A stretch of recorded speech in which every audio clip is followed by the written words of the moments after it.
ನೋಡಿ, ಈಗ DRI ಏನು ಇನ್ವೆಸ್ಟಿಗೇಷನ್ ನಡೀತಾ ಇದೆ, ತನಿಖೆ ನಡೀತಾ ಇದೆ, ಅದು ಕೇಂದ್ರ ಸರ್ಕಾರಕ್ಕೆ ಮತ್ತು CBIನೂ ಕೂಡ ಕೇಂದ್ರ ಸರ್ಕಾರದ ಅಧೀನದಲ್ಲಿ ಬರುತ್ತೆ. ಎರಡು ದೊಡ್ಡ ಸಂಸ್ಥೆಗಳು ಅದರ ಪರವಾಗಿ ತನಿಖೆ ನಡೆಸ್ತಾ ಇದ್ದಾರೆ. ಯಾರು ಇನ್ವಾಲ್ವ್ ಇದ್ದಾರೆ, ಯಾರಿಲ್ಲ ಅಂತ ಅವರು ನ್ಯಾಯಯುತವಾಗಿ ತನಿಖೆ ನಡೆಸಿ ಎಲ್ಲರಿಗೂ ತಿಳಿಸಲಿ. ಕೇಂದ್ರ ಸರ್ಕಾರ ತನಿಖೆ ನಡೆಸುವಾಗ ಇಲ್ಲಿ ಬಂದು ಆ ಥರ ಅವ್ರಿಗೆ ಮಾಹಿತಿ ಇದ್ದರೆ CBIಗೆ ತನಿಖೆಗೆ ಅವರು ಆಗ್ರಹಿಸಲಿ. ನೋಡಿ, ಈಗ DRI ಏನು ಇನ್ವೆಸ್ಟಿಗೇಷನ್ ನಡೀತಾ ಇದೆ, ತನಿಖೆ ನಡೀತಾ ಇದೆ, ಅದು ಕೇಂದ್ರ ಸರ್ಕಾರಕ್ಕೆ ಮತ್ತು CBIನೂ ಕೂಡ ಕೇಂದ್ರ ಸರ್ಕಾರದ ಅಧೀನದಲ್ಲಿ ಬರುತ್ತೆ. ಎರಡು ದೊಡ್ಡ ಸಂಸ್ಥೆಗಳು ಅದರ ಪರವಾಗಿ ತನಿಖೆ ನಡೆಸ್ತಾ ಇದ್ದಾರೆ. ಯಾರು ಇನ್ವಾಲ್ವ್ ಇದ್ದಾರೆ, ಯಾರಿಲ್ಲ ಅಂತ ಅವರು ನ್ಯಾಯಯುತವಾಗಿ ತನಿಖೆ ನಡೆಸಿ ಎಲ್ಲರಿಗೂ ತಿಳಿಸಲಿ. ಕೇಂದ್ರ ಸರ್ಕಾರ ತನಿಖೆ ನಡೆಸುವಾಗ ಇಲ್ಲಿ ಬಂದು ಆ ಥರ ಅವ್ರಿಗೆ ಮಾಹಿತಿ ಇದ್ದರೆ CBIಗೆ ತನಿಖೆಗೆ ಅವರು ಆಗ್ರಹಿಸಲಿ. ಬಟ್ ಪ್ರೋಟೋಕಾಲ್ ಯಾವ ರೀತಿ ಉಲ್ಲಂಘನೆ ಆಗಿರ್ತಕ್ಕಂಥದ್ದು, ಒಳಗೆ ಏನಾಗಿದೆ ನಮಗೆ ಗೊತ್ತಿಲ್ಲ. ಯೂಶಲಿ ಇದಾಗಿರ್ತಕ್ಕಂಥದ್ದು ಎಲ್ಲಿ, ಏರ್ಪೋರ್ಟ್ ಒಳಗಡೆ.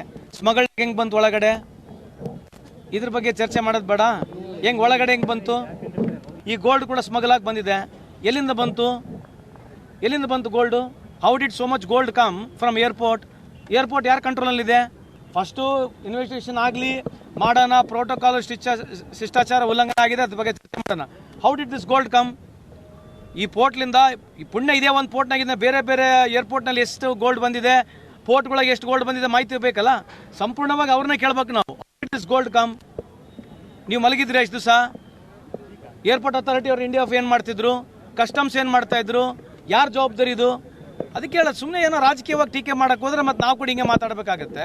ಯಾವುದೇ ಒಂದು ಈ ಥರ ವಿಷಯ ಗಂಭೀರವಾದಂಥ ವಿಷಯಗಳು ಬಂದಾಗ ಇದು ಕೂಲಂಕುಷವಾಗಿ ಚರ್ಚೆ ಆಗಬೇಕು. ಅದ್ರ ಜೊತೆಗೆ ಒಂದು ಏಜೆನ್ಸಿ ಯಾವುದೇ ಏಜೆನ್ಸಿ ಇದನ್ನು ಇನ್ವೆಸ್ಟಿಗೇಷನ್ ಮಾಡ್ತಾ ಇದ್ದಾರೆ, we should have some patience ಅಂತ ನಮ್ಮಲ್ಲಿ ಮನವಿ ಮಾಡ್ಕೊಳ್ತೀನಿ. ಯಾರು ಸಚಿವರು ಅಂತ ಅವರಿಗೆ ಮಾಹಿತಿ ಇದೆ, ಅವರಿಗೆ ಬಹಿರಂಗ ಕೊಡಲಿ. ಈಗ ಇನ್ವೆಸ್ಟಿಗೇಷನ್ ಚಾಲು ಆಗೈತೆ, ಅದೇ ಕೇಳ್ತಿರೋದಲ್ಲ. ಮತ್ತು ನೀವು ಹೇಳ್ರಿ, ಯಾರ್ಯಾರು ನಿಮ್ಮ ಸಚಿವರು ಭಾಗಿಯಾಗಿದ್ದಾರೆ, ಕೇಂದ್ರದ ಯಾವ್ದಾದ್ರು ಸಚಿವರು ಭಾಗಿಯಾಗಿದ್ದಾರೆ ಗೋಲ್ಡ್ ಸ್ಮಗ್ಲಿಂಗ್ನಲ್ಲಿ? ಅಂದರೆ ಈಗ ನಮ್ಮ ಕರ್ನಾಟಕ ಸಚಿವರ ಬಗ್ಗೆ ಹೇಳ್ತಾ ಇದ್ದಾರೆ. ಮತ್ತು ಈಗ ಇದೇ ಥರದ ಎಷ್ಟು ಪೋರ್ಟ್ಗಳು, ಯಾವುದೋ ಏರ್ಪೋರ್ಟ್ಗಳಿದ್ದಾವೆ ಕಂಟ್ರೋಲ್ಡ್ ಬೈ ಸೆಂಟ್ರಲ್ ಗೌರ್ಮೆಂಟ್. ಮತ್ತು ಎಲ್ಲ ಏರ್ಪೋರ್ಟ್ನಾಗ ಇದೇ ರೀತಿ ಸ್ಮಗ್ಲಿಂಗ್ ಆಗಿದೆಯಾ? ತನಿಖೆ ಬಂದ ಮೇಲೆ ಯಾರ ಹೆಸರು ಐತಿ ಬಂದೇ ಬರುತ್ತಲ್ಲ. ತನಿಖೆಯಲ್ಲಿ ಯಾರ ಹೆಸರು ಇದ್ರೂ ತಪ್ಸಕ್ಕೆ ಬರಲ್ಲ. ಯಾರ ಹೆಸರು ಬರ್ತದೆ ಅವಾಗ ಮತ್ತೆ ಕೂಗಾಡೋಣಂತೆ, ಅವಾಗ ಮತ್ತೆ ಮಾತಾಡೋಣಂತೆ. ಅಲ್ಲಿವರೆಗೆ ಚರ್ಚೆ ಮಾಡೋದು ಬೇಡ ಅಂತ ತಮ್ಮಲ್ಲಿ ಮನವಿ ಮಾಡೋದು.